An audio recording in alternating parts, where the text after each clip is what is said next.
Life, a never-ending illusion. Decoding the formation and consciousness aggregates. Hello everyone. In our previous sessions, we analyzed the aggregates of form, feeling, and perception.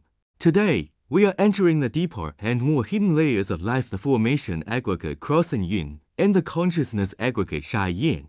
Part 1. The formation aggregate, the secret torrent you cannot feel. Many people find the Shirangama Sutra profound and difficult. In reality, the master uses the most vivid real-life examples to decode the illusory source code of our physical bodies. 1. What is the formation aggregate? A disciple once asked, does the formation aggregate refer to the continuous dynamic changes of the body? The master gave a very precise definition. The formation aggregate is the continuous metabolism and change within life that you cannot feel. Is your hair growing? Are your nails growing? Are your cells being replaced? Is your heart beating? These phenomena never stop for a single second. But whether you are meditating, sleeping, or walking, can you clearly feel the outward push of every single hair follicle as it grows? You cannot. This subtle, continuous movement and creation, flowing like water without interruption, is called the formation aggregate. 2. The metaphor of the torrent. The rear wave never overtakes the front. In the sutra, the Buddha uses an incredibly grand metaphor, the continuity of a torrential flow. Imagine a massive waterfall or a rushing river where waves follow one another. You will notice that the water behind always closely follows the water in front, connecting seamlessly. The preceding and succeeding moments never overlap or skip a beat. Our lives are exactly like this. From birth to death, the eye of every second is changing. This change is so dense and seamless that it deceives you into believing there is a constant and unchanging self. 3. Deconstructing the illusory nature of flow. To prove that this flow is illusory, the master leads us through a rigorous logical deduction. Where does this flow of water actually come from? Is it produced by emptiness? If flow were characteristic of emptiness, then the infinite space in all 10 directions would turn into an infinite river. If that were the case, the entire world would have been submerged long ago, and we would all be swimming right now. Clearly, flow is not born from emptiness. Is it produced by water itself? If flow were an inherent and necessary attribute of water, then a question arises. When water is still in a bowl or clear in a pond, it has no appearance of movement. Is it then no longer water?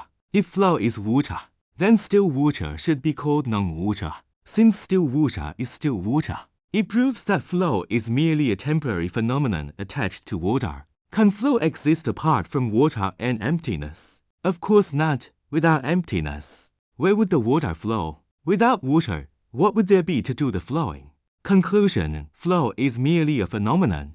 It manifests based on our self-nature under specific karmic conditions. It is like a dream. It looks real and solid, but you cannot grasp its substance. The master says that the beating of our hearts and the rhythm of our breath are all part of the formation aggregate. Once this aggregate stops, this physical life comes to an end. The master's advice: in this lifetime, we rely on our ethereal self-nature to extinguish old karma and create new karma.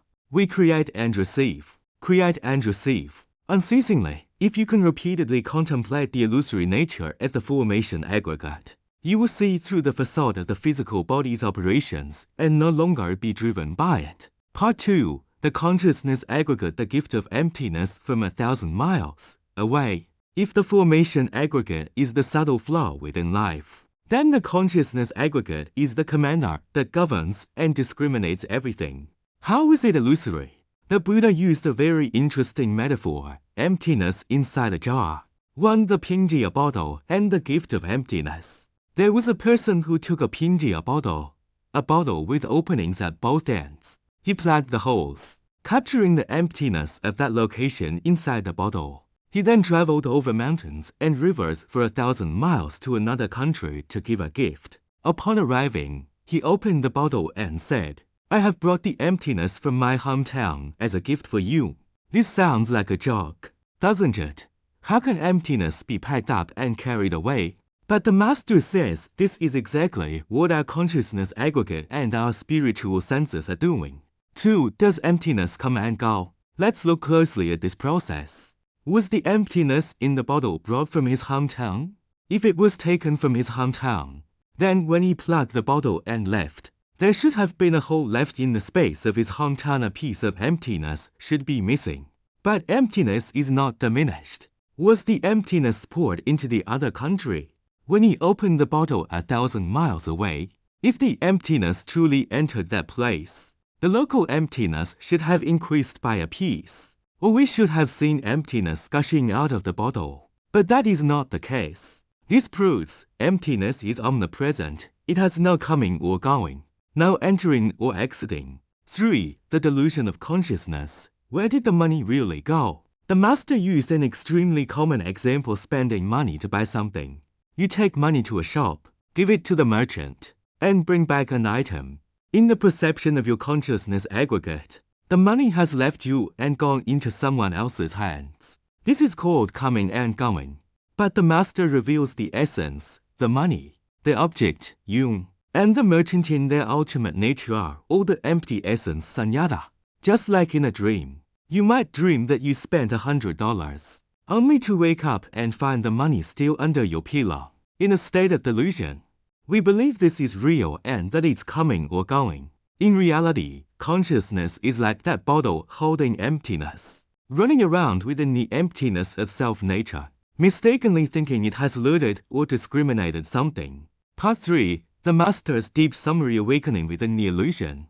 Through the analysis of the formation and consciousness aggregates, the Master outlines a grand map of the truth of life. 1. Phenomenon versus essence. The formation aggregate is a continuous appearance of movement, while the consciousness aggregate is an illusory appearance of discrimination. From the perspective of phenomena, we indeed have birth, aging, sickness, and death, formation in motion. And we indeed have gain, loss, coming and going, consciousness discriminating. However, from the perspective of essence, self-nature, there is ultimately no change, no entering or exiting, no coming or going, and no birth or death. 2. The choice within the dream. Since everything is like a dream or a phantom, does that mean we can just act recklessly? Absolutely not. The Master sternly warns, although the essence is empty, as long as you have not yet awakened and are still within the illusion, the karmic phenomena will continue to manifest. If you create good karma, infinite good states will appear in your dream, bringing you peace and happiness. If you create evil karma, infinite evil phenomena, hell, suffering will appear in your dream, causing you intense pain and hardship. Although the dream itself is false, the pain within the dream is real. 3. Why study the 5 aggregates? The Master says that if you can thoroughly see through and penetrate these 5 aggregates, you will discover that they are neither produced by coincidental causes and conditions, nor do they exist spontaneously. Rather, they are a misuse of our self-nature. In your daily life, you must learn to be an observer. When your body is aging, observe the flowing water of the formation aggregate, knowing that it is only the phenomenon moving, while the self-nature never ages. When you are worried about the gain or loss of money, think of the emptiness in that Pingjia bottle, knowing that it is just the consciousness aggregate playing a game of packing emptiness, while the self-nature inherently has no gain or loss. If you can combine these principles with your daily life and reflect on them deeply, the moment you truly feel the illusory nature of the 5 aggregates, the subsequent teachings of the Shirangama Sutra will no longer be something you read into your mind, but something that flows out from your own self-nature. May you use the Master's plain language analysis to truly see through this phantom called life and return to your pure, original nature.